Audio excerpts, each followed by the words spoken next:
Good morning, guys. Good morning, citizens. How are you guys?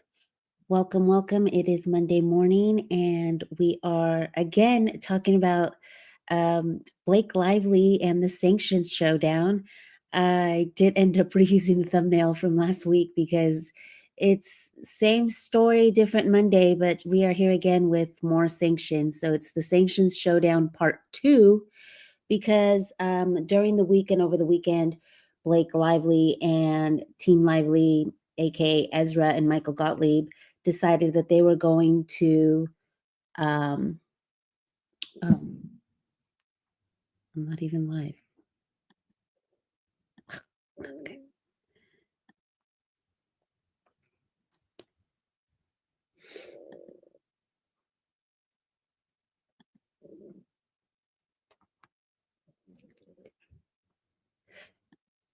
Good morning, citizens, and welcome to another episode of Objection Live.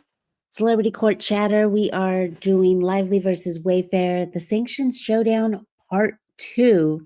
I ended up just reusing the thumbnail from last week because here we are once again with the sanctions on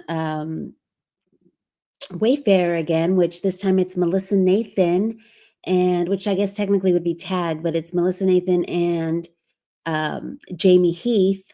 So yeah, I just was like, let's just go for part 2 because it's same stuff, different Monday.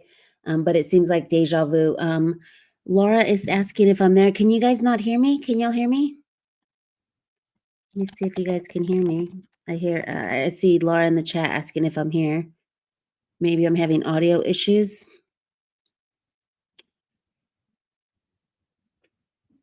Let me know in the chat because we were having problems with there being 2 different feeds. Okay, yeah, you can hear me? Okay. Cool. Yes, I'm here. I'm here, Laura. Welcome, welcome. Good morning, everybody. So yes, it's Lively versus Wayfair, the Sanctions Showdown Part 2. I almost didn't do the show this morning because I have so much going on in real life, and I had already told you guys that it was going to be hard to keep up with the morning episodes and all that stuff. And to be honest, it's just the same stuff, a different day, and it's just starting to get like really draining last week with everything that was coming up. I did go on TikTok a couple times, but mostly to talk about the Dodgers, which congrats to any Dodgers fans. I know Bocce Go Hawks was a Mariners fan, and she was. We were talking about how we wanted the Dodgers, or I was telling her I wanted the Dodgers to win to avenge the Mariners because they beat out the Mariners. So we are going to. I was telling you guys that the reason why I wasn't going to do the show. Let me get into it. This is what made me do the show this morning. I woke up to this post by Latelis Patris, our friend Lena over on X, and it says, "Our people, the Wayfair parties," and you have Melissa Nathan, Jayme Heath, Natasha Heath, Jamie Baldoni's parents, Steve Sarowitz. Wait, this is Jen Abel and this is Melissa Nathan, right? Okay, and then we have Justin Baldoni and his beautiful family with Steve Sarowitz, and so I was like, you know what? I need to do the episode today. Like this just, I felt it in my heart to continue to report on this. And so, like I said, I'm going to try and at least do Monday mornings, Monday weekly. That way I'm not like in the energy all week long, doing daily episodes, but I can give you guys a recap. So that's what we're going to do today. We're going to be doing a recap. And what better way to do the recap than to go to docketupdates.com. This has become one of my favorite websites to go to whenever I'm behind or I need like a recap on everything. And Court Listener has all the dockets that have been filed.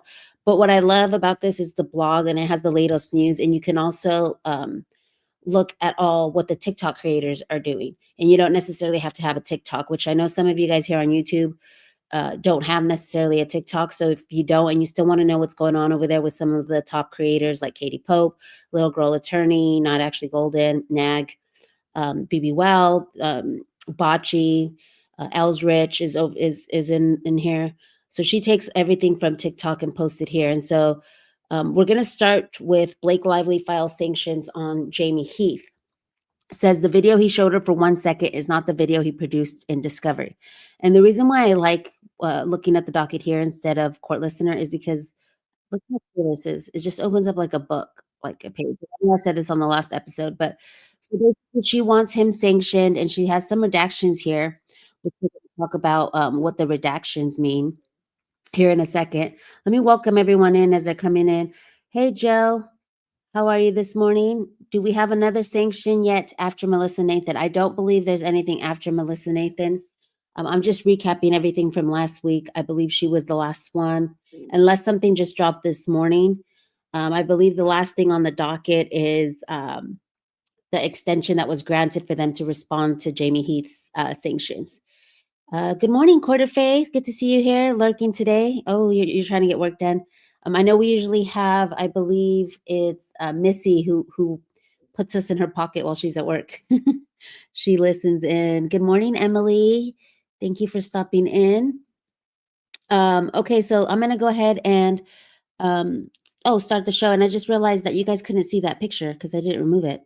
I always do that. I need to start checking. Okay, so here's the picture from Lena right here. Can you guys see it now? Let me go check. No, it's not up either. Okay, there we go. So there's the picture that I was talking about, you guys. Sorry.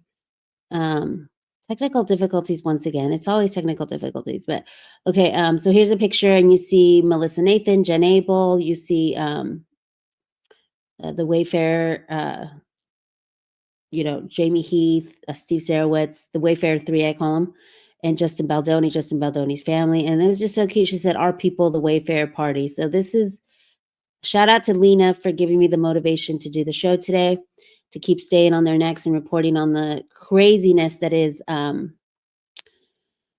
this docket. And so here is the docket. I'm sorry that it wasn't shown, but here's docket updates and what I was talking about, how it flips with the book, as you guys can see. So there you go. So this is the first one we're going to talk about. And what I did is I basically took all the top creators and, people who follow and report on Justin Baldoni, some of my favorite takes. So today we're just going to go through all the hot takes on what creators were saying about these sanctions. So it says she filed for sanctions, basically saying that he did not provide the correct video to Discovery, that the video that he provided that was 3 minutes was not the video that she saw, and that in fact, in the deposition that he that they took from him, that he stated that maybe there was more to a video. We don't know exactly what was said in that deposition because it is redacted, as you guys can see here. It says he said, blah, blah, blah, blah, blah, redacted. So, well, one of the creators, and then here is the latest from Justice for BJS saying that on November 2nd, the judge granted an extension because basically as soon as they filed that, they got a clap back. I believe it was from Jason Sunshine, or maybe it was Fritz, but somebody clapped back saying, we need more time. Like, this is ridiculous. We can't have 2 days. And basically saying something about pointing out that she filed a letter instead of like an actual motion that she should have filed. So we're going to get into that part too. But anyways, the judge did grant them until November 6th to reply. So instead of them just having 2 days, they have until November 6th to reply. And that, as far as I know, was the last thing on the docket, unless something just dropped this morning. But so that's the next thing that we're going to be waiting for, as well as the November 12th MJOP response and the motion for summary judgment, the MSJ, which will be November 12th. But this will be November 6th. So everyone's going to be on the lookout for that. And so we're going to get into little girl attorney who talked about a little bit about the redactions. She said, and I love Ludwig the sniffing dog. If you guys don't follow him over on X, it's Ludwig Sniffs Tea. Give him a follow because he always breaks down these videos. So it's easier. I don't have to show the video. I can just, go through the timestamps. And, you should always go and support, the creators of the videos as well. This is just kind of a summary, but it's really cool to just watch them in real time saying it and all that. And you can see that on the docket update website if you don't have TikTok. But yeah, they mostly post to TikTok, little LGA, Little Girl Attorney, and Not Actually Golden. But it says the letter and its PR spin. It says LGA highlights the strategic wording in Lively's new letter about the birthing video. The letter claims Heath produced only a 3-minute excerpt. And then he says, reading between, or a 3-minute suggesting something was withheld.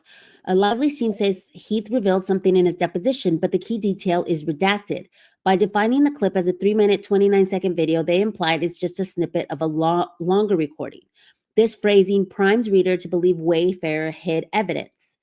Lively's team repeatedly calls it an excerpt, a choice that shapes perception. But a footnote quietly says that Heath refuses to produce all versions of the video, not of the expert. Your video said unavailable that I had pulled up. Huh.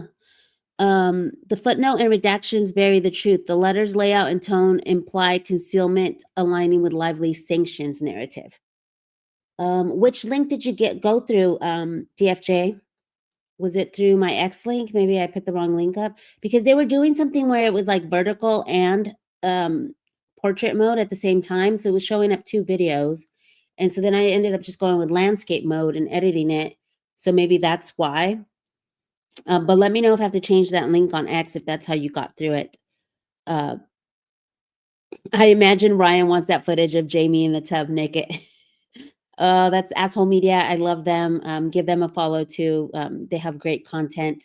Thank you, Jesse and Max, for being here this morning. So yeah, DFJ, let me know what happened with that link, which link you clicked that it says unavailable. So continuing on with LGA, she says, the hidden narrative, the footnote and redactions bury the truth. The letter's layout and tone imply concealment, aligning with Lively's sanctions narrative. And so she's basically saying like this had to have been a kind of PR thing because there's even contradictions within the filing where on one hand they say it's an excerpt, and then on the other hand they're saying that it's that there's all that they want to produce all versions of the videos. Like there's different versions of the same video and not that it's an excerpt. So it's like they can't even make up their mind on what they're doing. And they do that a lot with like, you know how words are spells. They use words as spells a lot to try and change public perception. So she goes on to also, she made another video where she talks about the actual sanctions. Says Blake asked the court to sanction Jayme Heath for not providing the full video. Wayfarer produced a clip, but Lively now claims there's a longer version of this clip. LGA notes heavy redactions make the filing seem more dramatic than factual. Says Lively says the video produced isn't the same one she saw and claims she can't prove her hostile work environment case without all of the footage. LGA then calls this a stretch. The dispute isn't which video, but whether showing it was harassment. That's what the jury would actually decide. The jury will see context. It is related to filming a birth scene, not random content. Lively's request to gag Heath. Lively wants the court to bar Heath from testifying about the video. That means no explanation or defenses from him. Blocking a risky overreach, LGA says. Blocking Heath's testimony would be an appealable error and judicial overreach. Wayfarer isn't on trial for which clip, but for whether the act itself was harassment. Timing and motive. LGA questions why the motion comes now, long after discovery, suggests it's more about media optics than missing evidence. And yes, Joe, thank you, Joe, for being a member. I love that. You get a little cool little member symbol next to your name for being a member, and I appreciate you.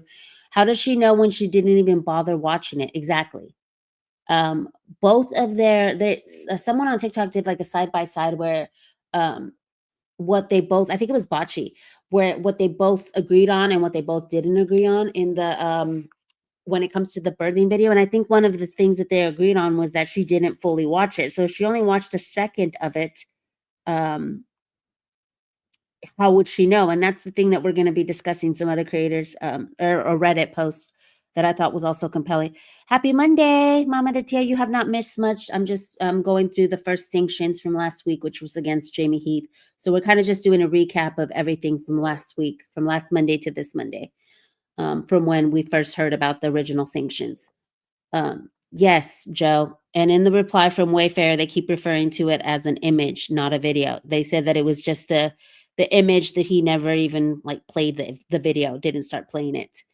Good morning, Raffle. Great to start the morning with that. I think we all feel like that after this week because it was really energetically draining as the filings kept coming in and coming in. It was just, yeah, it was just gross. And we'll get into why it got even grosser with the Second Amended Complaint. So let me continue with this. I think that's the bottom of it. Okay, LJ's final take. She calls the filing a PR stunt, not a real legal issue. Dragging Heath's wife and child into public scrutiny is unfair. So that was kind of the same thing that Not Actually Golden was kind of saying. So we're going to go through her video. Lively sanctions motions aren't discovery disputes. They endanger due process. She breaks down the latest filing saying, oh, no, this one is from Jen Abel, which we will get to. So I guess she starts off by breaking this down before getting into the birthing video. Because we're also going to get into the Jen Abel stuff here after this. Abel alleges Jones gave Lively all contents from her phone, including personal and fertility details. She challenges pro-Lively supporting to explain how this fits their support women narrative. And we're going to get into some hot takes on that because Stephanie Jones filed her Second Amendment complaint. And so we're going to get into the hot takes. And that was one where it was like, if you're pro-women, what, you know, that's when I said that things got like pretty disgusting. It's with that. So she's talking about the birthing video sanctions motions and that it shouldn't be treated as a quick letter motion. Discovery is already closed and this motion affects Heath's substantive rights, not just evidence. Why the timing matters. These early sanction motions are strategic, meant to reach the public before dispositive motions are decided. They push issues like testimony and admissibility into public view before knowing what claims are even going to survive. The bigger legal picture. The December 9th hearing will address a pre-trial scheduling order, deadlines for briefs, witness lists, and motions in Liman. These disputes belong closer to trial, not during the mid-dispositive phase. Due process and appeal risk. Sanctions that limit testimony aren't minor discovery fights. They impact a defendant's right to testify. If the judge blocks Heath's testimony as a sanction, that's an appealable issue. So she's saying like, this is just no. Like, what are we doing here? And it made me think of this post on It Ends With Lawsuits, which I've also been frequenting lately. Also give them a follow over there on It Ends With Lawsuits if you guys are Reddit users. I've actually gone back to, it was kind of slow there for a while when it transitioned from mods, and then it was like mostly pro Blake and just not good content. But lately it's been really good. We've had really good content in there. So I've been going back to seeing hot takes from there. And this was one that I thought was, you know, it's the same thing that Not Actually Golden was saying. It says Blake lawyers want to avoid the legal question around non-party production. So they start by saying Heath claims he did in fact show her a video of his wife giving birth. So he is being asked to produce to the court and now to Lively something he claimed he never showed her to begin with. That he did not, in fact, sorry. They disagree on whether he showed her such video. It's a legal question that was not brought up before the close of discovery, whether this factual issue made it a proportional request to compel all footage in Heath's possession of his wife giving birth. Another legal question not brought up at that time was whether Natasha Heath's privacy rights as a non-party to this litigation exceeded Lively's purported legal need for the footage to be produced, as opposed to the factual issue being resolved by the parties giving contrasting testimony and the fact finders deciding who they believe to be more credible. If Lively is the one who made up the claim that he showed her a video of his wife fully nude giving birth because she elaborately exaggerated an actual exchange where he offered to show her a postpartum video and she declined to view it based on an incorrect assumption that the video contained a live birth, which is what Wayfair alleges, then the only person putting Natasha's birth at legal issue is Lively, birth video, both for portraying it as corn to accuse Jayme of sexual harassment by way of being forced to view the explicit material in the workplace, and also by way of falsely claiming to have seen a video that physically exposes much more than the one that was actually offered to her. I guess one way to get around filing a motion to compel a third party to produce all footage in their possession is to pretend that you're doing something else. And so this is what both LGA and NAG both said, that this should have been it shouldn't have just been a letter motion like this. This should have been a real, basically, motion. It says, an untimely motion to compel a third party to provide private and sensitive footage that you expect to contain her nude body, styled as a letter motion, just casually requesting the most severe sanctions the court can award over a discovery dispute, is crazy work. There's no way Liman is going to ask Natasha to produce that based on nothing but Blake's speculation that it could have relevance to her case. I think I saw a second of it is the flimsiest reason to demand such a thing that I've ever heard. If he did allow it, all people would have to do to force women to give them nude video is falsely claim to have already seen said video and then sue them over it. And then Clark, love Clark. I want to have him back on the show. I should have sent him an invite this morning, but I love Clark. This is Reddit Clark that went down to get the recording of Claire Ayub, and he was on the show when we did the big TikTok live show, and it was so fun. But he says, and I love this part, maybe the Heath sanctions is a backdoor move to take the video allegations out. Maybe they regret calling a birth video corn and realize that claim is a liability, doing more harm to Blake's credibility than it is as evidence of SH. They can choose to not present the claim to the jury, but they can't stop WP from doing so. They can't stop WP's Wayfair parties from asking on cross, Miss Lively, didn't you initially allege Mr. Heath showed you a corn video? Unless both parties stipulate not to bring it up. Ezra getting her sloppy and careless hands on that unedited private footage is powerful leverage. So that was his take on it. It says it's legal extortion, and it reads to me like a threat too, is what an absolute zero said. And then Unimportant Creative goes on to say, I've said since the beginning that she will lose the jury if she tries to position a birthing video as claiming that she thought it was corn. Narrow Grapefruit goes on to say, Natasha shared the 3-minute video in her Insta on Mother's Day.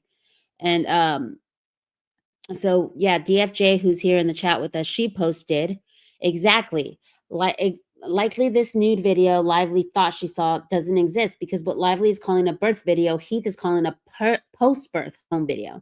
So as you said, it's likely the same footage Natasha already felt comfortable enough to show on her Insta, which is shorter than the 3-minute video already provided to her. So, we're thinking it's the same video, but maybe it's a shorter version of what she posted. Was a shorter video of that full 3-minute video. So yeah, she's stating that there's more. We don't know what, because it's redacted, but here's some other citizen hot takes. Justice for BJS says Blake Lively saw a baby being born and thought it was corn. She was told it was a baby being brought into the world, and then she brought that to court. Really take that in for a second.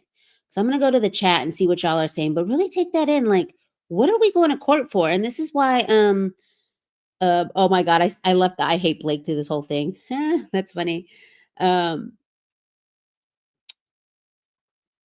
It says, let's see what everyone's saying. She does make it sound like he leaped out and showed her against her will. Well, Black, no one wants to see your floppy tits in a cake and be forced to eat it. Rightful, you are on one this morning. I love it though. Yes, because if you guys remember, she did put her boobs on a cake for her kid's baby first birthday. And yes, Mama de Dia says Jayme didn't get a chance to show her the video, just the still at the start. Exactly. Blake's complaint of the video on the left and Wayfair's is that image on the right. Okay, so let me pull yours back up. Thank you, DFJ. So this is Blake's complaint here. Miss Lively thought he was showing her corn and stopped him. Mr. Heath explained that the video was his wife giving birth. But then their complaint says Lively never did see the video beyond the 1-second clip shown to her. This entire interaction between Heath and Lively lasted less than 30 seconds. Lively later likened this 1-second clip to corn and stated that Heath showed her a video of a fully nude woman with her legs spread apart. The attempt to transform this benign event into an act of SH is intentionally offensive, and to characterize a photo with a newborn baby as corn is perverse. And that's what everybody else thinks. It's like, no matter what, even if after the fact he told you like that's what it was, like it should have been done right then and there. Why would you still pursue it through court and like, put Natasha through this and the kids will later on see this. Like it's the dumbest thing, I swear. So thank you, DFJ, for pointing that out. And I think I had one more hot take. I think, let me see, or was that one it? Okay, yeah, I think that was it on that. And DFJ said, granted, Wayfair had an extended deadline of 11/6 to respond to Lively's motion for sanctions regarding her demand for Natasha Heath's entire home video. And I love this GIF. This is going to be good because the reply is when they ask for the extension of time that she has here, it says they point out the motion should not have been filed as a letter motion merely pertaining to discovery, but as a regular motion on notice. Had Ms. Lively followed the proper procedures, the Wayfair parties would have had 7 days to respond, which I believe is what they were given. They should be accorded more than 2 business days to address, and then this is where they go, the serious allegations contained in and the disturbing and drastic relief sought by the motion. So they were not happy with it. So we'll see what they come up with on the 6th. That's all the citizen hot takes. And my 2 favorite takes lately have just been Little Girl Attorney and Nag. Because, I mean, I just love their videos. They're just really, really good. And I love how Ludwig breaks them down like that in the meantime, like when I watch it and it's good to like summarize it for you guys. So make sure you guys go support Little Girl Attorney and Not Actually Golden over on TikTok. If you guys have TikTok, if not, you guys can go to Docket Updates and support them there by watching the content there. Sorry, I'm just closing all the windows so I don't get all confused. Okay, so now we're going to go into the second part of this, which is that the judge ordered the final judgment. Now, remember, last week we left off on the fact that Wayfair was going to reply to this final judgment from the New York Times. Judge Liman basically was like, okay, if you guys don't want me to, submit a final judgment, you need to let me know why. And New York Times didn't file anything, and neither did the Wayfair parties. Surprisingly, Blake Lively, who, was not even supposed to file anything, I don't think, she filed something saying like, yes, you guys need to, telling the judge, you need to put the final judgment through, blah, blah, blah, this, that, the other. So anyways, he didn't file anything. Nothing came. I remember we were up till midnight and we're like, what do you mean he didn't do anything? So the media took off and started saying that this meant that Baldoni had lost his case. And the weird part with this is that the case was dismissed from the New York Times back in June. This was just whether there was going to be a final judgment or, submitted so that they could start the appeal process, which they can't because they still have to wait until Blake Lively, her like fees and attorney's fees and all the sanction stuff goes through, because he basically said in the order, the judge basically said like that way you can just appeal everything all at once, I guess.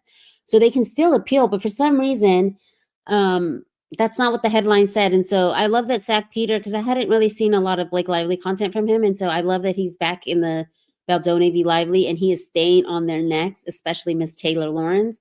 So I'm going to play this quick clip. I hope it plays. Y'all let me know if it doesn't play. But you guys go watch the full video and go support Zach. He's going to be going over this today on his show.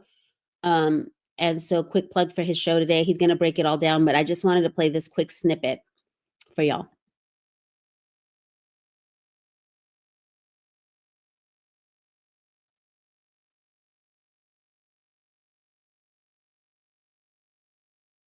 Okay, wait, it just told me I lost audio, so hold on one second. What I have to do is remove it. I have to remove it and then add it back onto the stage. Yeah. Hold on one second.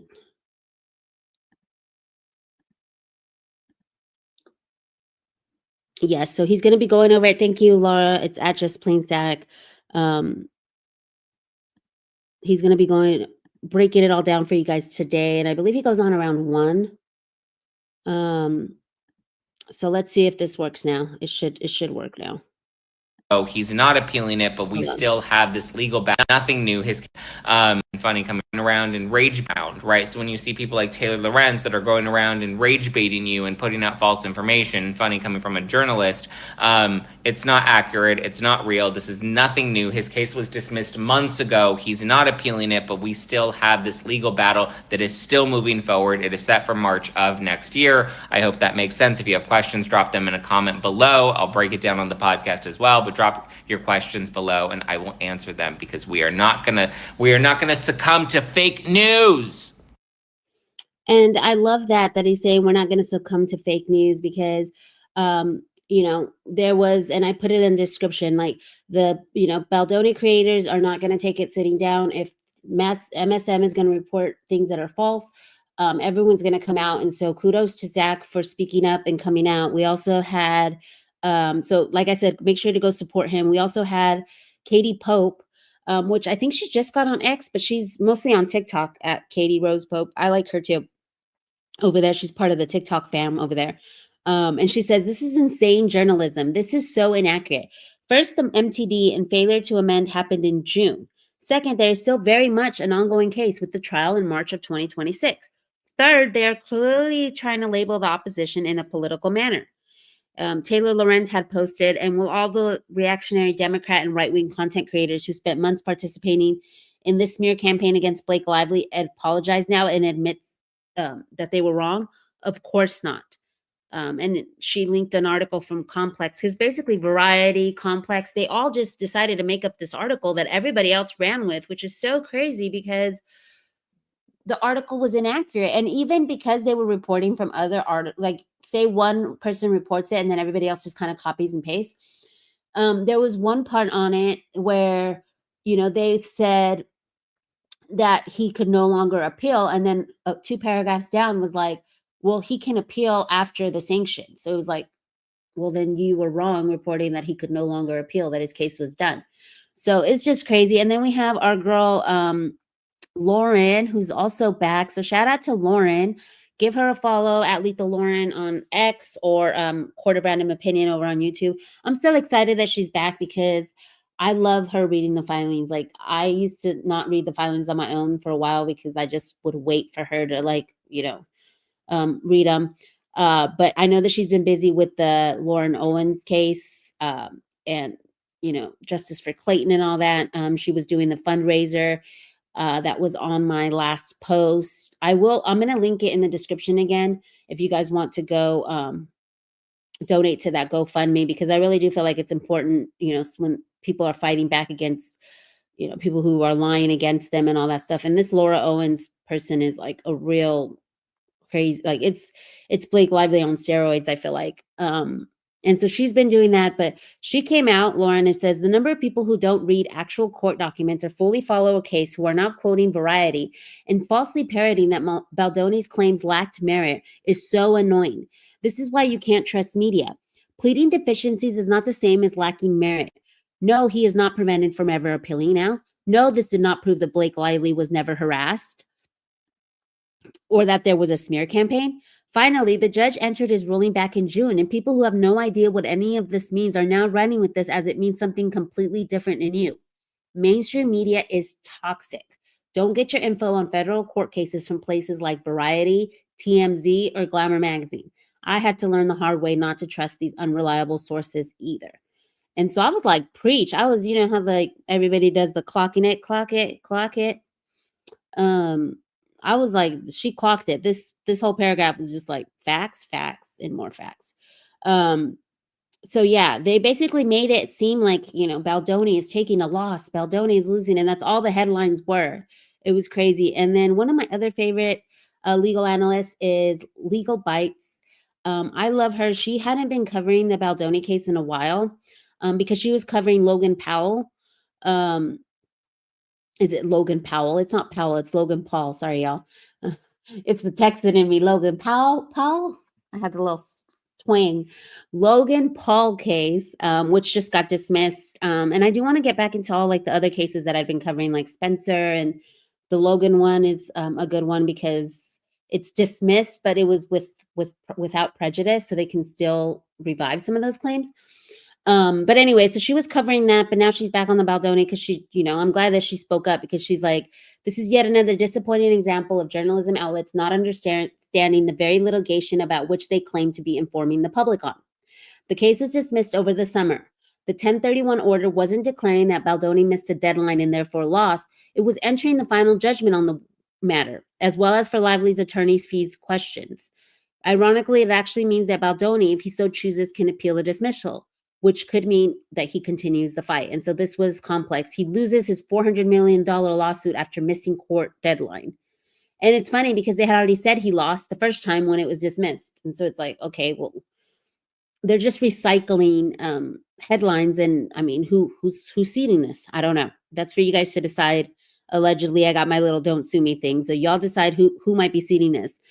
She goes on to say, read the highlighted portions of the order, and stating that, hold on. She basically says,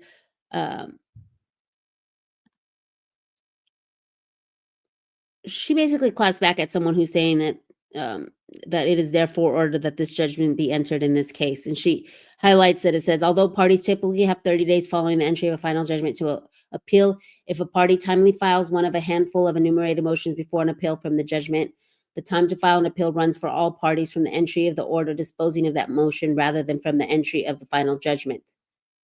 And I believe it's paused right now because of right here, yeah, it's the Lively's motion to treat her pending motions for fees as motions under federal rule. So because that motion is still under, I guess they still have more time.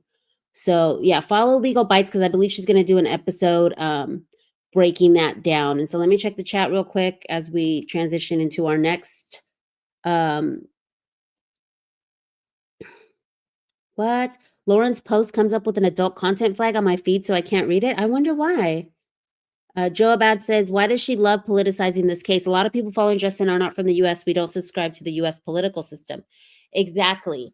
And you know what? And also, who cares who it is that's following it, whether it's Democrats or, the MAGAs or whatever. I was talking a little bit about this with DFJ last night when it comes to the Ellen case. And we were talking about how a lot of the MAGA crowd is who's like, trying to push more eyeballs on her case, which we're going to do tonight. And I'll get into it before we end the show. But to me, it's like, what does it matter what their political affiliations or whatever it is? If they're putting more eyeballs on it, it's just people talking about, things in the case and stuff. So I don't understand that whole, there's been several articles that were like, oh, the MAGA crowd or, oh, this or that.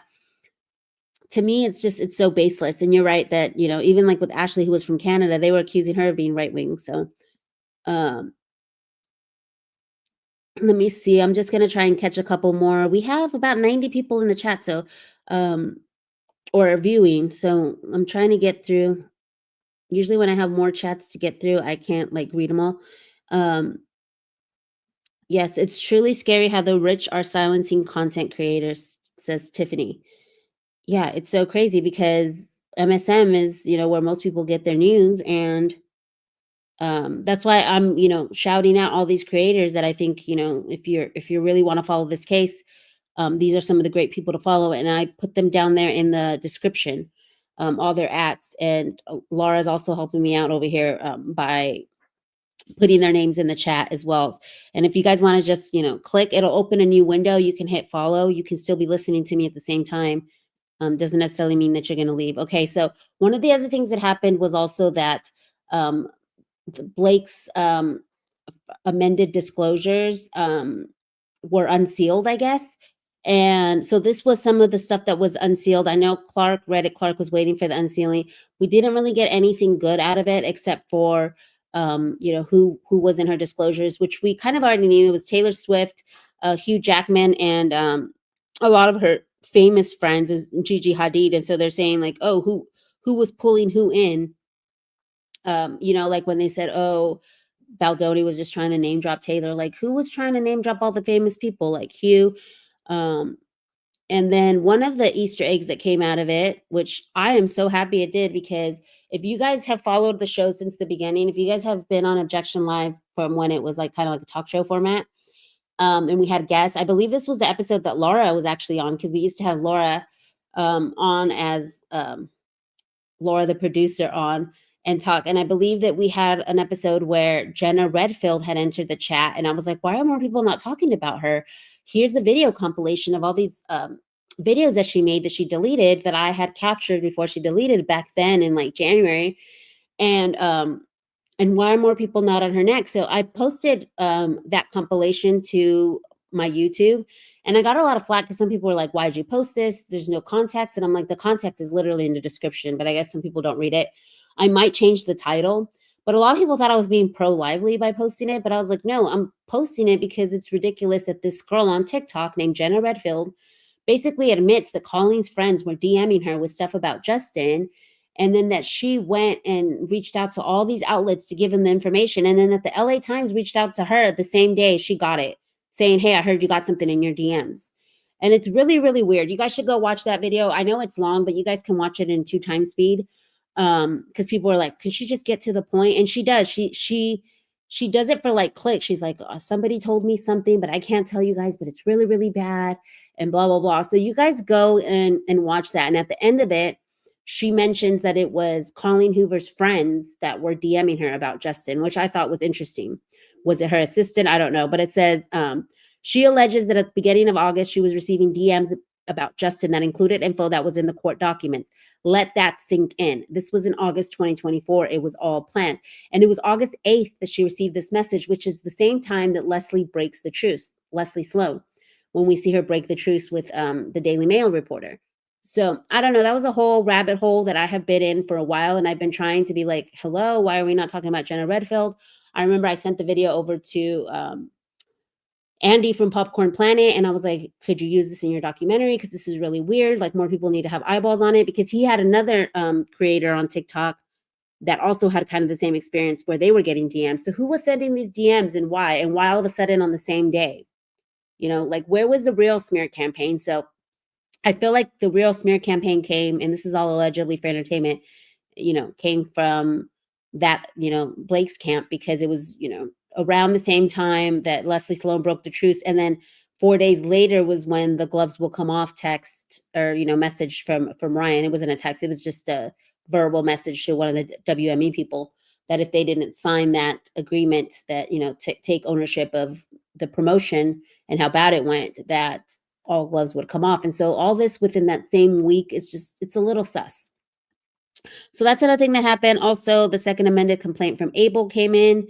The judge had dismissed all but 2 of Abel's claims, and her amended complaint included 3 causes of action. The 2 that were not dismissed, violation of California Penal Code 502 and conversion. And then she tried to revive the complaint of promissory fraud. There's plenty of redactions to keep us in suspense. I'll add as I read. According to the docket, this S8's Second Amendment complaint contains 50 amended answers to the Jones complaint. That's 50 places with new information.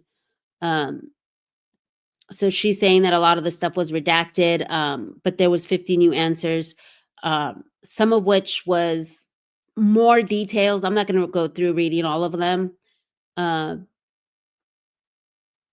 But one of the things that came out was that on August 24th, Jones took things a step further and contacted a mutual connection of Lively's to get in touch with her. So a lot of people were trying to sleuth out who was the missing connection.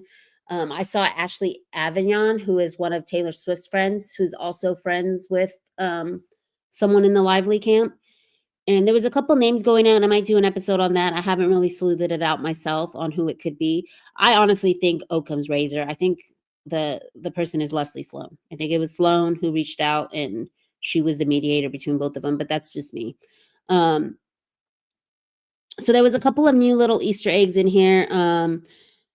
She not only stole communications of personal nature, but she also stole privileged communications between Abel and her attorney Jessup, who they were setting up a new business with, knowing full well that Jessup was her attorney. Jones was copied on virtually all communications. Had there been a smear campaign, she would have known about it.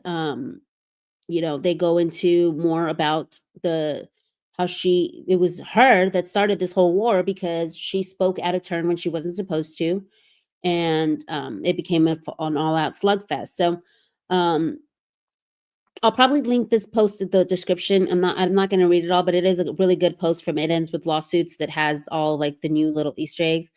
But I love this post from the Bushbirds. It says, Stephanie Jones is a piece of work, ain't she? I wonder if it can be considered SA considering the context and lack of consent. And it's replying to a post from Chateau who says, how would you feel someone is reading and sharing your private sex messages? What about messages with your fiance and parents? Is it off limits? So it says, after usurping control of Abel's private communications, Jones began exploiting them to harm Abel further.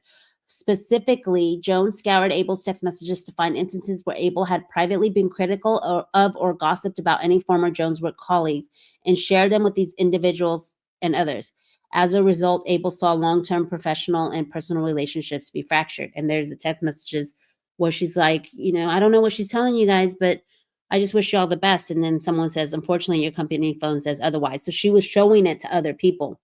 So for her to say that she provided these texts like with a subpoena, I mean, she was showing them to everyone in her office. So I don't know what that entails, but it says among the communications reviewed and disseminated by Jones were highly intimate messages between Abel and her friends about their sex lives, and then it's redacted. So I don't know, but that's why they're like, oh, if you're pro women and you're, this is a form of like harassment as well, is to share these intimate messages. Who does she show it to and all that? And then remember, she was also making comments about how her psychic had told her Jen Abel was going to have twins, even though Jen had fertility issues. So she, when you're talking about, oh, Baldoni had said stuff about how he talked to her dead father, whatever, like, okay, but it's not as weird as Stephanie Jones saying all this other stuff too. Like, I don't know. Yeah, Stephanie Jones is a weirdo. It says, what they did to Jen Abel is horrifying. They lied to her face, demanded her phone and passcode under the excuse of releasing her number, then left her at Verizon waiting for hours. Her privacy was violated in the most personal way, and they did it without shame. And yeah, he promised her, yes, the phone will be released, and then they had her waiting there at the Verizon store. So this is just crazy, like the way that they treated her. So that's what happened with that. That's the whole Jen Abel of it all. There wasn't very much in the Second Amended Complaint that was new, just a couple little tidbits, and then a lot of the stuff that was redacted. Then we have the latest on Popcorn Planet, the clerk's minutes from the Popcorn Planet conference. It says they held a status conference regarding an agreement on the scope of the search on the subpoena. For the reasons stated on the record, the court entered an endorsed order setting a status conference via Zoom for November 7th at 10 a.m. Movement must file a log identifying every responsive document for which the movement asserts a claim of privilege by Wednesday, November 5th. So to have it ready before, and they had asked who's the movement, and that's Andy. So Andy has to have a privilege log by Wednesday, November 5th submitted to the court, and then they'll be having a status conference on November 7th. So that's the latest on that. And I don't know if he's allowed to talk about it, if he's going to say anything on his show. I reached out to him to ask if there's anything that he wanted to add, and I didn't get a response back. But make sure to go support him. He does have a GoFundMe for the documentary that I think is also for attorney fees and all that stuff, because obviously she's staying on his neck and is not letting this one go. With Perez, we did see that one go with the help of the ACLU. I'm not sure if the ACLU will get involved with this. He does have attorneys and everything. Remember, Perez was pro se. So I don't know if that's, different. Because I know in the beginning, a lot of the content creators who did have attorneys, theirs got dropped quicker than the ones who didn't have attorneys. So I don't know, this is backwards, but that's the latest on that. And we'll keep you guys updated. You guys can go to docket info to get the latest. So let me go back to docket info. And then the sanctions for Melissa Nathan. I didn't have anything on what creators were saying on that, but BL filed another sanctions motion for Melissa Nathan, which basically said that she was improperly redacting her filings or whatever, that instead of using a black box or a text box, she was using a black box to redact them. So it was pretty petty. They're saying that she should file, she should get sanctions for her improper redactions of things. So I don't know. We have Katie Pope who reacted to it. It's about 1:11, so I'm just gonna go ahead and play her Lively video. docket. Okay, it's the first.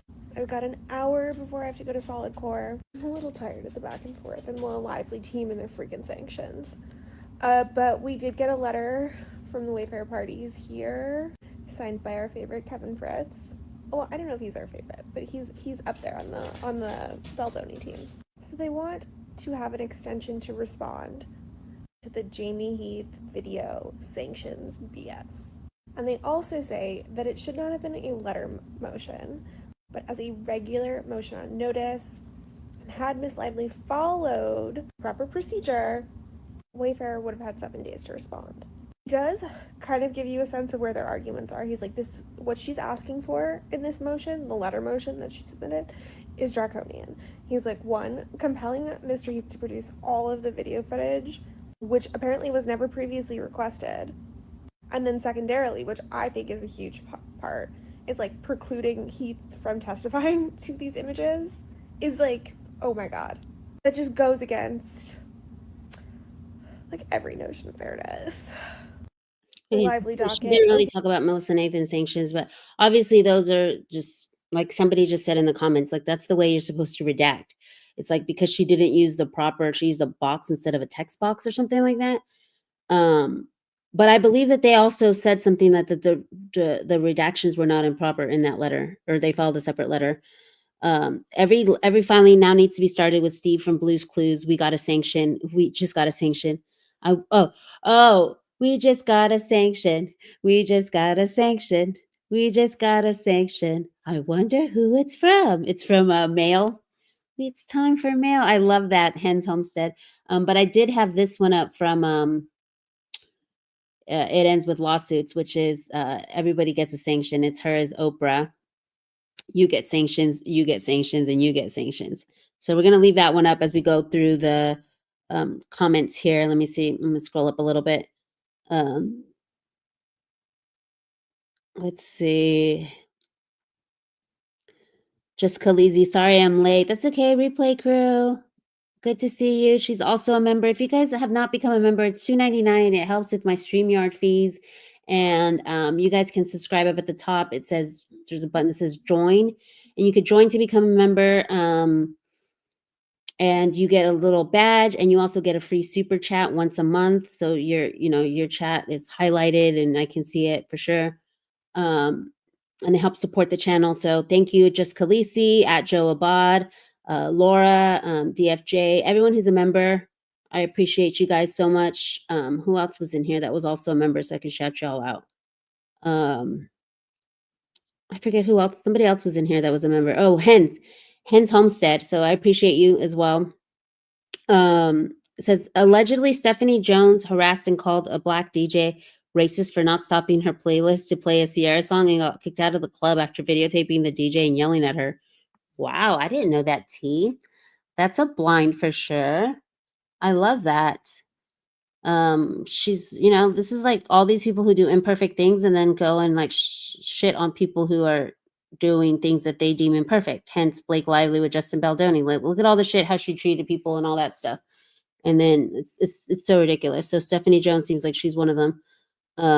That video needs to come out, Jesse. So if anybody has it, I mean, now's the time to drop it because it seems like Jones, she also went after sanctions for the Wayfair parties when Blake Lively's people did. So did Jones. Jones also went after sanctions for them.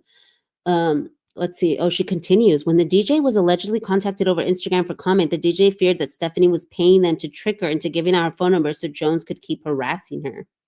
The tea is hot this morning. Just Khaleesi said, thank you for singing the song. I know. At first I was like, what is this? And then I remembered the next sanction will be for Steve for that billionaire comment. So there's actually a poll going around that we started over on TikTok on who's going to be the next one. Because it's funny because I remember on TikTok we kept saying like, oh, she just left Jayme Heath alone. It seems like she's going after Baldoni real hard. And now Steve, like, there's all this stuff about Steve, but it seems like she had forgotten about Jayme. And then all of a sudden Jayme got sanctioned. So now Jayme has gotten sanctioned. Melissa Nathan, Baldoni, and Did Jen Abel, has she gotten sanctioned yet? Oh, Miriam as well. Yes, Bizio. Thank you. She's late. Missed you, CJ. I missed you too, Bizio. I was joking the other day because I was like, Bizio single-handedly is funding this production because I saw the super thanks the other day that you gave me. And I was like, yeah, I got my monthly fee because it's $45 a month for the StreamYard to have all like the cool functions and stuff. And I saw Bizio had sent me a $25 super thanks, and I was like, Bizio's over here single-handedly funding the production. And yeah, so everyone who's a member and all that, you guys help to go towards that, and I appreciate everything that y'all do for me. And just like the support, it's always good to have that support because it's energetically draining to do this. Like I said, I wasn't even going to do a show this morning. But you know, Lena's picture, let me pull it up for those who came in late. This is my motivation. So I don't know if Lena's watching, but if she is, or if you guys know Lena, let her know. It's at LA Addict TV. She posts super positive content. She doesn't post so much as like news or, you know, staying on their necks or anything. She just posts really beautiful, positive stuff about the Wayfarer parties. You know, content with Justin Baldoni's interviews that are really positive and just tries to keep the energy really like high energy. So I love this. And she says, "Are people the Wayfarer party?" So I saw this image and I was like, sure, I know everyone else is staying on their necks. And I know DFJ says if I need to take a little break, you know, for mental health reasons and stuff, like she's like, you know, we got your back. Everyone else will still keep going. You have a support system and all that. And but you know, it's important. Every voice counts. You know, everyone has different style of viewers. Everyone has their own you know, time that they go on or whatever. And so I was like, if I can capture some viewers that don't necessarily watch other viewers, but that's why on today's show, I'm linking at the bottom, anyone that you guys can follow. If I do have to take a hiatus for a little bit, you guys can follow those creators that I link down below, which are some of the people that are still actively putting out content. Cause I know there's a lot of us that started that, you know, we ended up not so much covering it as much as we used to. So that's why I put all that. So in case I'm missing, we have a whole team down here that will, you know, update you guys. But I figured Monday updates, so weekly Monday updates, I might possibly be able to do that.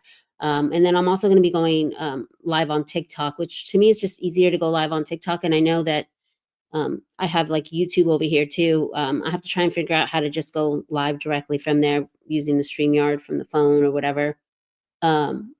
But speaking of going live and continuing content, tonight, I want you guys to stop in tonight. And especially if we have anybody, is there anybody from Philly in the chat? Do we have anyone from Philly? I'm going to put this out to all my Philadelphia Eagle fam. There is a case out of Philly, the Ellen Greenberg case, if you haven't heard of it. A lot of people say that it was suicide, but you know, there's a lot of people who don't believe that and say that it was murder. So suicide or murder is, you know, what this has been a discussion. It's a years-long case, I believe, you know, over a decade, if I'm correct. But DFJ said justice for Ellen at the ballot box. She made a video. If you guys want to check it out, it's on my post, my most recent post here in the community on YouTube. On why it's so important to watch tonight's episode. We're trying to get people out to the ballot box tomorrow to get justice for Ellen Greenberg. There is someone on the ballot, a judge who's saying that he is willing to reopen the case and take another look at it. And so, you know, we have to try and take this for what it is, because this case hasn't had many eyeballs on it. Brian Enton tried to revive it. Most recently, DFJ mentioned during the election when last year, I guess last November, when or before that, when Kamala was picking a running mate, Josh Shapiro had entered the chat, and he was the person who was in charge of this case prior, and you know, he did a terrible job of, you know, looking into it, because there's so many inconsistencies. The math isn't mathing, and people were on his neck, and a lot of people believe that's why Kamala Harris did not pick Josh Shapiro as her running mate. Was because of this, and you know, all the baggage that he had from this. So anyways, we're going to get into it all. You guys go watch this video because it kind of gives you like the rundown. It's a quick little 8-minute video of the rundown of, you know, why it's so important and what we're looking into here. And so I told DFJ, I was like, I'm trying not to do as much true crime stuff, because to be honest, all of it is it takes a toll on my mental health. And especially right now, it's a busy season for me with the holidays and everything. It's just a real busy season. So to try and balance it all, I remember I had text Perez, like, how do you balance it all? And he's like, you just don't. You just have to go, go, go and hope for the best. So, but I did say I'm going to do this episode tonight because I feel like it's really important for people to get to the ballot box tomorrow to see if we can get this judge elected so that he can reopen this case for Ellen. So make sure to stay tuned for that tonight at 9 Eastern, I believe it is. Yeah, 9 Eastern. We will be doing that show. Oh, thank you, Tiffany. Tiffany says she's got to run. I appreciate you stopping by. Yes, he had a conflict of interest, says DFJ. Exactly. So we're going to get into what it is and a call for action, what you can do. Basically reposting this, tagging, hashtag Philly, hashtag Philly fans, hashtag, I've been hashtagging Fly Eagles Fly, which is the Philadelphia Eagles hashtag to see if we can get any Eagles fans to help us. Justice for Ellen, says just Khaleesi. Yes. Yes, it's legit lively fatigue. And now we know what Wayfair went through. Yes. And especially when the docket gets really busy, I call it the lively flu. I don't know if it's just because we stay up so late with the docket and sleuthing and all that stuff. But I know who else said that they just had the flu. I think it was Justice for BJS was just down with the flu, but I call it the lively flu because it seems like everybody starts to get sick. I remember at one point it was me, Omar, Lorna, and who else? And Ashley. We all got sick at the same time. Oh, look, there's Bizio with another super thanks. Bizio, I love you. A little super sticker. I appreciate you so much. I don't know how to put up a super sticker. It's not letting me. I'm trying to click on it, but I appreciate you for that. You're so sweet, Bizio. Oh, here we go. I think I can show it. There we go. Okay. I was trying to click the top of it, but I appreciate you so much. I always call you Bizio. It's Miriam. I know it's Miriam. But thank you so much. It helps me. It helps me to keep going, all the support, and to keep it on StreamYard. Because that was another thing I was debating on whether to keep the show on StreamYard or whether I should just go on Perez Hilton style, and just talk to y'all. Which I might just do a little bit of both here in the near future. Oh, does Wrathful goes on too at 9? It says, thank you, CJ. Got to go make my own content now. I have fans waiting for me. Yes, I love her book. She had the little book Wrathful did. It's a children's book. It's really cool. You guys should go check that out. Just Khaleesi says, let's go Eagles. Yes, we were on a bye week and we come back this week. So I'm interested to see. We just drafted a new guy and AJ Brown will probably be back. So I'm really excited about that. The Eagles, I mean, they're number one for a reason right now. They're, I think, what is it, 6-2? Thanks for the shout out to Lena. Of course. I'm telling you, she's the reason why I was like, no, I had to even recycle the thumbnail. Let me put the thumbnail back up. Because it was so last minute. I didn't have a thumbnail ready. And I was like, no, I don't even have a thumbnail. I'm not going to do it. Like, it's so draining. And like, I don't want to like have to relive all that stuff. Cause it was from all stuff from last week. But, I figured it'd be a good way to highlight the content creators who are staying on their necks and to get you guys the info, in a quick manner. Cause a lot of people might've been busy last week, just like me with Halloween stuff and all that. So, yeah, of course, shouting out Lena because she made it happen today. So today's episode, it's like Sesame Street. Today's episode is sponsored by, it's brought to you by all the members and Bizio, Miriam, and I can get gas station coffee. CJ is going to have extra money to get gas station coffee now. I'm going to go to 7-Eleven right after this. Get me a nice black coffee. They have that Colombian there. That's the one. So if y'all ever are on a game show or something and be like, what's CJ's favorite coffee? It's the Colombian from 7-Eleven. And Miriam says, my pleasure. I love this community. And this is all for the docket fund, as a lot more will be dropping soon. I have a Pacer account, but do not know how to use it.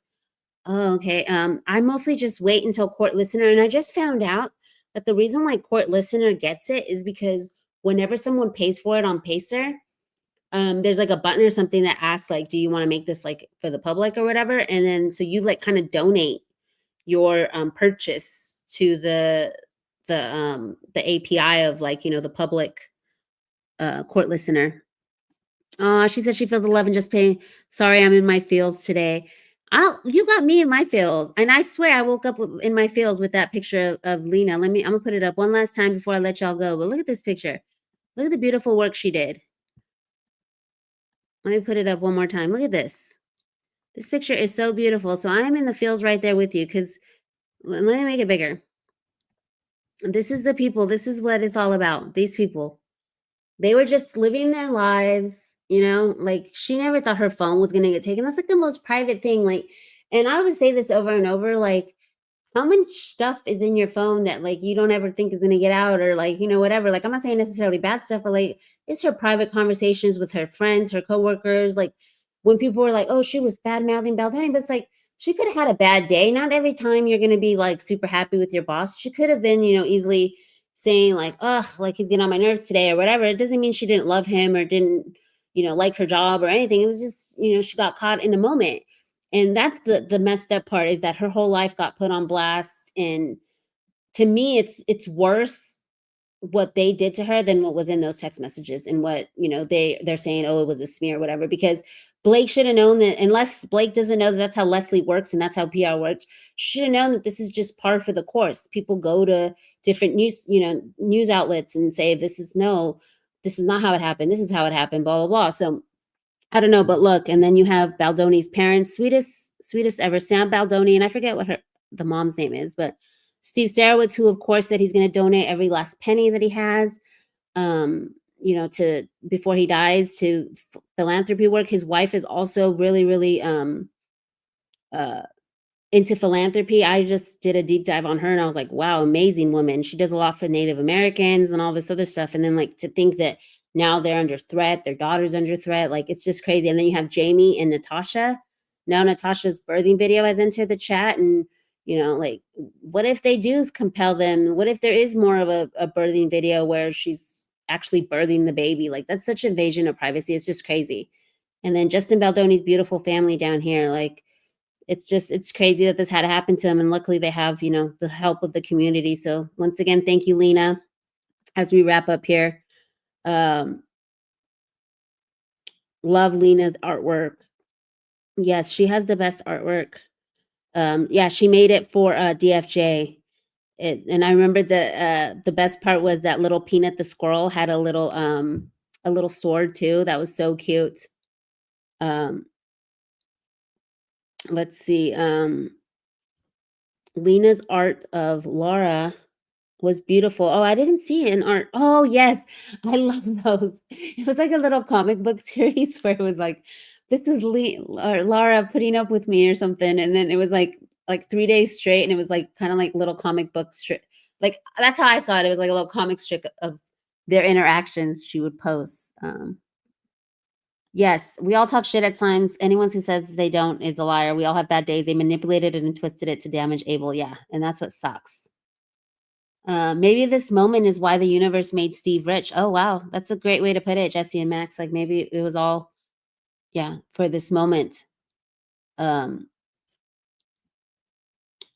just, stay on their necks. And I'm glad that he is. But until the next one, you guys, I'm so happy that everybody came through and showed support. And again, if you guys see Lena, give her a shout out and let her know that she was shouted out, and that I appreciated her for keeping me going. It takes a village because it is stressful. I will see you guys tonight with DFJ for Ellen Greenberg. And then we will see you guys next Monday. Hopefully, we'll have that November 6th filing. I might go on Wednesday. Depends on, because let's see, no, Thursday would be November 6th. I may come on Friday. But for sure Monday to recap, because I know they have until November 6th to file this answer. So I might go on Friday depending on when they file it. But for sure by Monday I will. I can at least commit to once a week for you guys. You guys are amazing. Thank you. Thank you, Laura, for being the mod, and thank you, DFJ, for modding. I appreciate y'all. Toodles. Toodles. We'll see you guys on the next one.